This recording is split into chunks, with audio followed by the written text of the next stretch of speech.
कि श्री राम जी सीता जी अपनी कुटिया पर हैं। भैया लक्ष्मण व्यवस्था करने के लिए इधर कहीं गए हुए हैं, कुटिया पर नहीं है। तो श्री राम ने सोचा कि आज मैं अपनी सीता का श्रृंगार करूंगा। तो श्री राम ने पुष्प इकट्ठे किए सीता माता के लिए और उनको पिरा पिरा के उन पुष्पों से आभूषण बनाने लगे।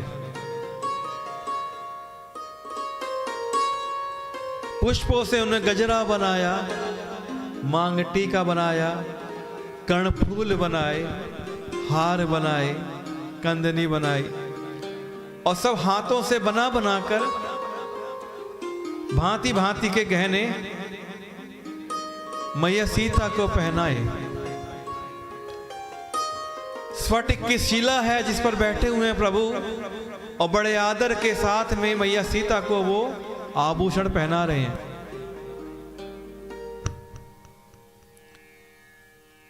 कि आज मैया सीता पे प्रभु राम को बड़ा प्रेम आ रहा है और मैया सीता को भांति भांति प्रकार के आभूषण अपने हाथों से बना बना कर पहना रहे हैं। प्रभु श्री राम की यह लीला देवता भी देख रहे हैं और देवताओं में देवराज इंद्र का पुत्र जयंत भी इस लीला को देख रहा है। उसके मन में शंका आ गई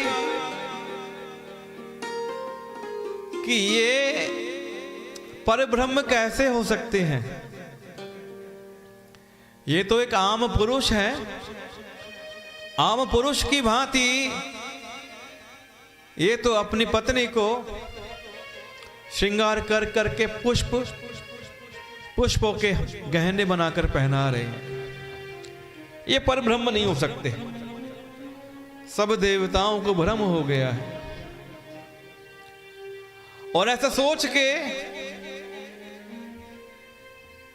कि मैं आज भले देखता हूं कि ये परब्रह्म है, अगर परब्रह्म होते तो ये चमत्कार करते, इन्हें क्या हाथों से बना बना कर गहने पहना रहे हैं, ये ऐसा कर रहे हैं, इन्हें किसकी क्या आवश्यकता थी।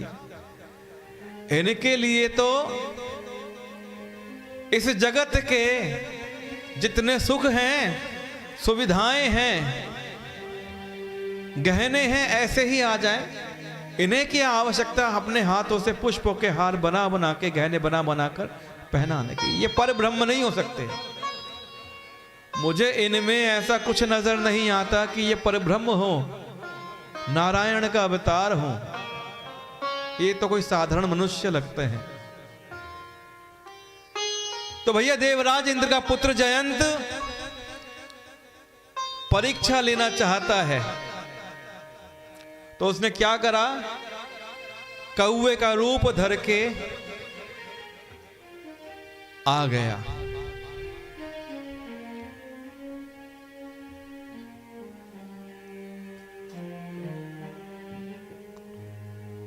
क्या देखना चाहता है? श्री राम का बल देखना चाहता है। और श्री राम क्या है? बल का अथाह समुद्र है। यह ऐसे मान सकते हैं कि कोई मंद बुद्धि चींटी है और मंद बुद्धि चींटी समुद्र की गहराई नापना चाहती हो, समुद्र की था पाना चाहती हो।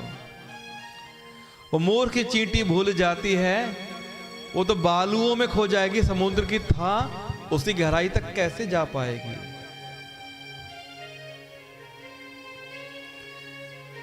अब वो लीला देख रहा है भगवान की बल की परीक्षा के लिए। वो मूढ़ मंदबुद्धि परीक्षा लेने के लिए कौवा बना हुआ पीछे से मैया सीता के पास आता है और चोंच मार के भाग जाता है। रक्त बहने लगा। अच्छा मैया देखो, मां मां होती है। मां सीता जगत जननी है, जानती है कि चल मेरे पुत्र के जैसा है, भूलवश अनजानवश ऐसी गलती कर बैठा है। मैया ने कुछ नहीं कहा, लेकिन जब रुधिर बहने लगा, जब रक्त बहने लगा, तो रघुनाथ जी ने देखा कि अरे ये तो इस धूर्त ने चोंच मार के सीता को चोटिल कर दिया है, रक्त बह रहा है। तब श्री राम ने कुशा उठाई, सींक से एक बाण बनाया कि इसके लिए धनुष बाण क्या उठाना, एक सरकंडे का सींक उठाया और उसी का बाण संधान किया।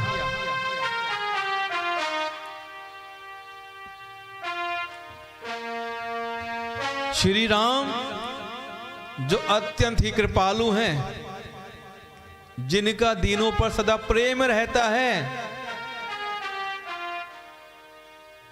उन श्री राम से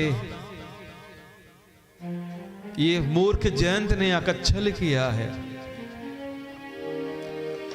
अति कृपाल रघुनायक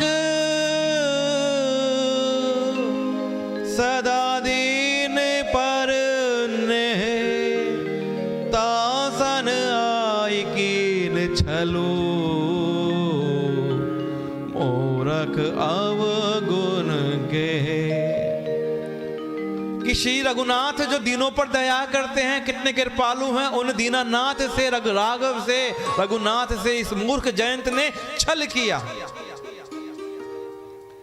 तो श्री राम ने एक सींक उठाई, सरकंडा उठाया, मंत्र पढ़ा, उसका बाण संधान कर दिया। मंत्र से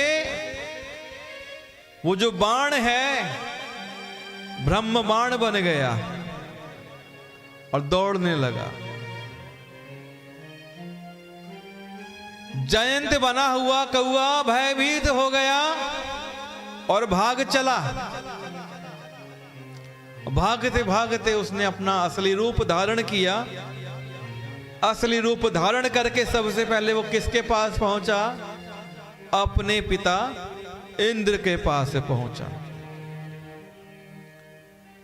इंद्र ने कहा, क्या हो गया, क्यों भागे आ रहे हो? जयंत ने कहा, मेरे प्राण खतरे में है, मेरी रक्षा करिए मेरे पिता, मेरी रक्षा करिए। किसने छोड़ा है? कौन लेना चाहता है तुम्हारे प्राण? तो जयंत ने सारी बात अपने पिता को बता दी।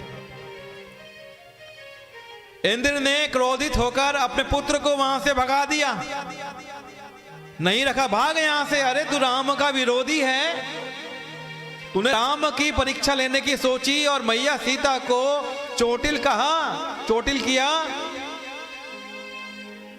तू मेरा पुत्र, तूने गलत काम किया है। और इंद्र ने उसको अपने पास नहीं रखा, वहां से भगा दिया। राम विमुख राखा ते ही नाही, अपने पिता से निराश हो गया। उसके मन में और भय उत्पन्न हो गया, अब मैं कहां जाऊं? वो घबरा गया। ये भय ऐसा है जो एक बार दुर्वासा ऋषि को सुदर्शन चक्र से हुआ था। भागता भागता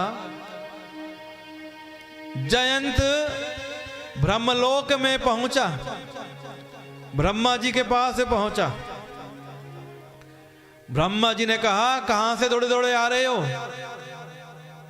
तो जयंत ने सारी बात ब्रह्मा जी को बता दी। ब्रह्मा जी ने वे लात मार के भगा दिया, भाग यहां से।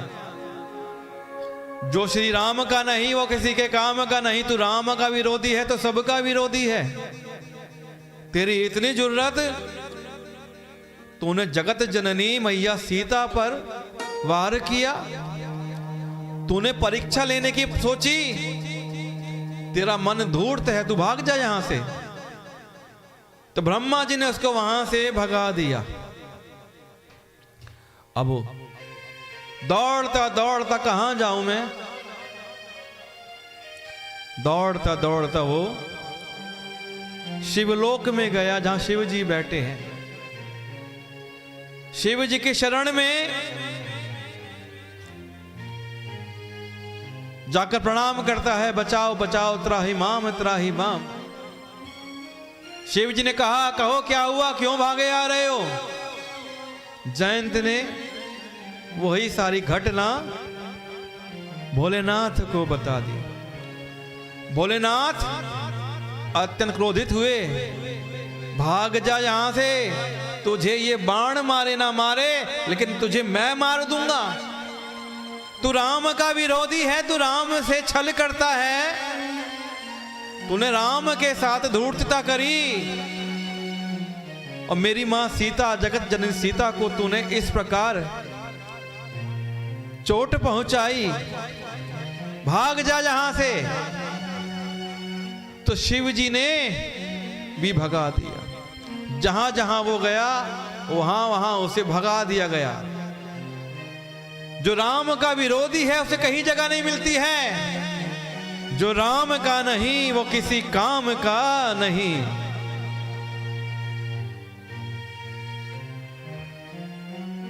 उसको भय हो गया, अत्यंत शोक हो गया।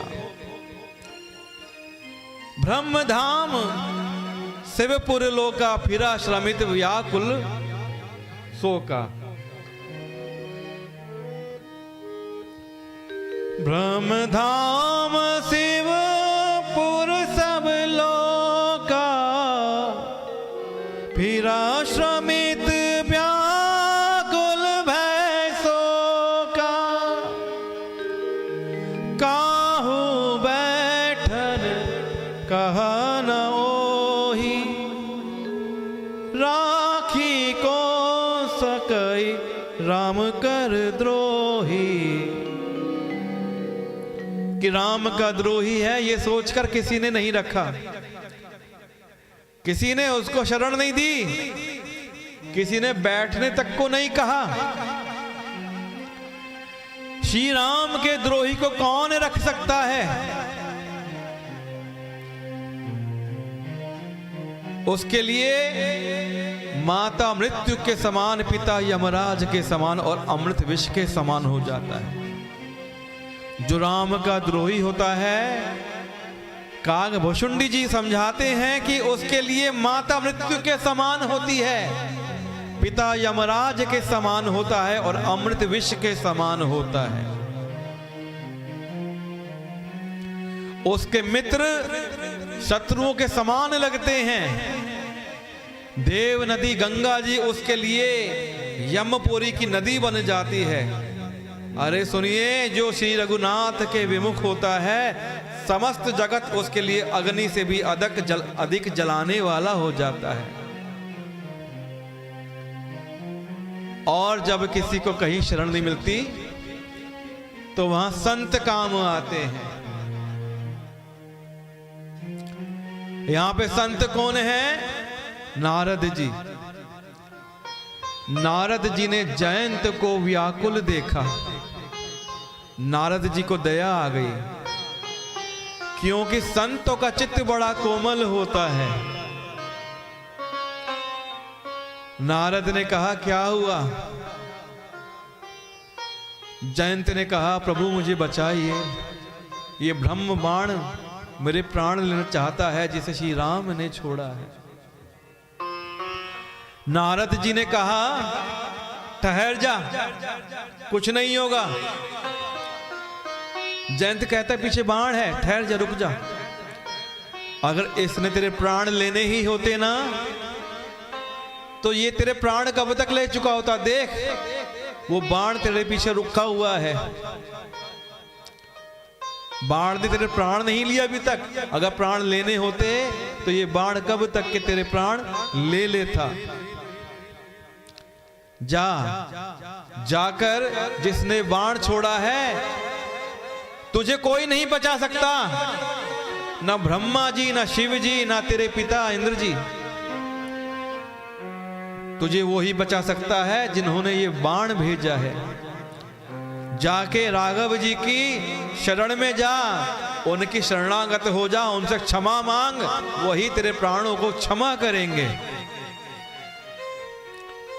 जयंत को बात समझ में आ गई। उन्होंने उसे समझाकर तुरंत श्री राम जी के पास भेज दिया। जयंत चला गया, लेकिन शर्म के मारे श्री राम के आगे मुख करके खड़ा नहीं होता। कहां पड़ा है? मैया सीता की शरण में पड़ा है। क्षमा मांग रहा है किससे? श्री राम से। और मैया सीता की तरफ मुख है। श्री राम से कहता है, हे शरणागत के हितकारी, मेरी रक्षा कीजिए। त्राहि माम, आप मेरी रक्षा करिए। भयभीत और जयंत ने जाकर श्री राम जी के फिर पांव पकड़ लिए। मैया सीता ने कहा, भैया आप क्षमा इधर मांगिए कि हे दयालु रघुनाथ जी, रक्षा कीजिए, रक्षा कीजिए। तो श्री राम ने कहा, क्यों आया था परीक्षा लेने? प्रभु, मैं आपका प्रभाव देखना चाहता था। तो अब क्यों आया है मेरे पास? प्रभु, मैंने सुना है आप अपने शरणागत की रक्षा करते हैं, आप कृपा निधान है, करुणा निधान है। अब मैं आपका स्वभाव देखना चाहता हूं। हे प्रभु, अपने किए हुए कर्म से उत्पन्न हुआ फल मैंने पा लिया है। प्रभु, आप मेरी रक्षा करिए। इस बाण से जो आपने भेजा है, मेरी रक्षा करिए। मैं आपकी शरण में आया हूं। शिव जी कहते हैं कि पार्वती, श्री रघुनाथ ने उसको अत्यंत दुखी जाना और मैया सीता ने कहा, इसको क्षमा कर दो, इसकी भूल हो गई है। तो श्री राम ने उस बाण से जयंत की एक आंख फोड़ दी और उसके प्राण छोड़ दिए। तब से कौवे की दो आंखें दिखती तो हैं, लेकिन कौवे की एक ही आंख होती है। कौवा एक आंख का होता है, दो आंखें नहीं होती हैं। दिखती दो आंखें हैं, अंदर से उसकी एक ही आंख होती है। तो उसने मोहवश द्रोह किया था, उसका वध होना चाहिए था, लेकिन प्रभु ने कृपा करी और उसे काना करके छोड़ दिया। कि श्री राम जी के समान कृपालु और कौन होगा। इस प्रकार चित्रकूट में बसकर श्री राम ने बहुत से चरित्र किए जो कानों को अमृत के समान प्रिय लगते हैं।